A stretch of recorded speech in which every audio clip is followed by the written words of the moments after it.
Welcome to Classroom Monkey, and in today's quick clip we're going to have a look at these things.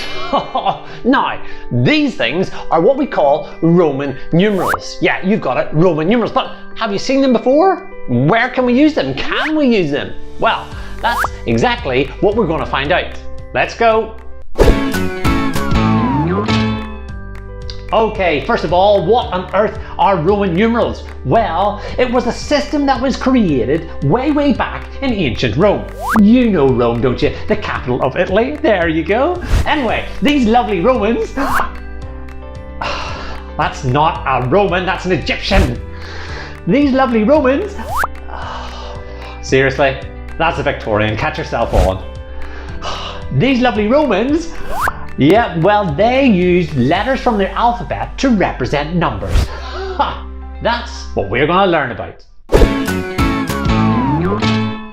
Right, so where do we see them in our everyday life? Well, you might have noticed them around a clock or a watch. There you go, look at that, Roman numerals. Or you might have seen them at the start of a movie. Yes, sometimes it represents a date. Or you might have seen them whenever it's a big sporting event, you know, like the Olympics or the Super Bowl. No, I didn't mean just a big bowl, okay? Get rid of that. You know, this Super Bowl, there you go, an American football event, okay? Now, we're about to learn what the letters mean and what they represent. Luckily for us, the Romans only decided to use 7 letters. Oh, happy days. Here are the letters. Oh, look at that. Now, what do they represent? Quite simply, I represented 1, V represented 5, X represented 10, and L was 50. C was 100, D was 500, and M represented 1000. Oh, now, we're going to learn how to use them. Let's get going. Alright, now, as we begin to write Roman numerals, there are some rules. One of these rules is that you can't have more than 3 of the same numeral in a row. So, for example, I is 1, I is 2, I is 3. For 4, we cannot go I. It's against the rule. So what you have to do is you have to go to a higher number, for example 5, we put a V, and we put 1 or I before the V. It's kind of a takeaway sum. So it's 5, take away 1 gives us 4. Alright, let's try it using X. So X is 10, XX is 20, XXX is 30, but for 40, what do we do?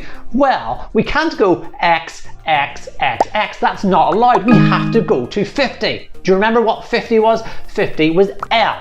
Now, we have to do a takeaway sum. So we do L, and before that, we put an X. So it's kind of like 50 take away 10 gives us 40. And there you go, XL, not extra large, that gives us 40. You got it? All right, let's carry on. All right, before we go any further, let's just go through the numbers or numerals from 1 to 10. Number 1 was I. 2 was I. 3, I. 4, well, as we said, we can't use 4 I's, so we do a V and an I before it. For 5, we do our V. 6, we do V, I, which means 5 add 1. 7, V, I. 8, V, I. 9, well 9 we can't use more than 3 I's, so we have to do the X and an I before it, which gives us 9. And for 10, it's quite simply X. You got it? Whew, alright.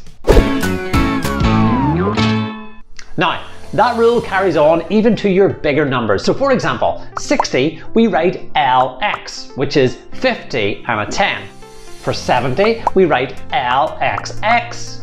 For 80, we write LXXX. For 90, well, we can't do more X's, okay? We've already used 3, so what we have to do is we have to change it. We have to change it to a C, which means 100, and then an X in front of it, which means 100 take away 10, that gives us 90.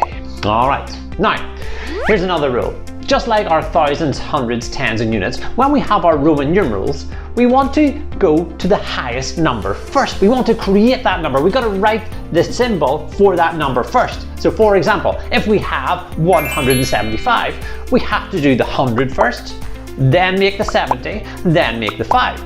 For example, it would be C for 100, L for 50, XX for another 20, which brings us up to 70, and then a V for 5. You got it? Okay, let's have another one, 89.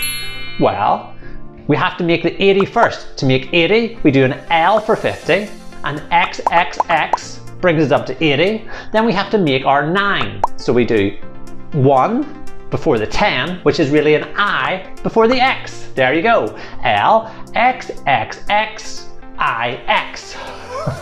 Okay, let's have one more. 435. Now, for 400, we can't go with 4 single hundreds. We have to do that thing where we go 1 before 500. 100 before 500. Okay, so we go C before the D, because D is 500, C is 100, so 500 take away 100 gives us 400.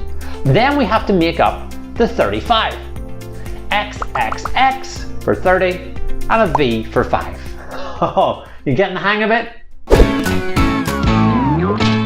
Let's move on to bigger numbers, and sometimes you'll have bigger numbers when it comes to writing the date. Okay, let's take the date 1972. Now, what you have to do, as I've said before, is we have to start with the bigger number. So really, 1972 is made up of 1972. That's the way you have to approach it. So, how would we make 1000? Well, 1000 is an M. That's it. Okay, let's go on to the 900. Well, 900 we have to do CM, which means 100 before 1000, yeah? There we go. So we've got M, CM. Then we have to do the 70, okay? A 70 is LXX, which is a 50 and a 10 and a 10. And then finally, the 2 is II. So therefore, 1972 gives you MCM, LXX, II. That's right, isn't it? Okay, there you go. That's how you do the date. Easy.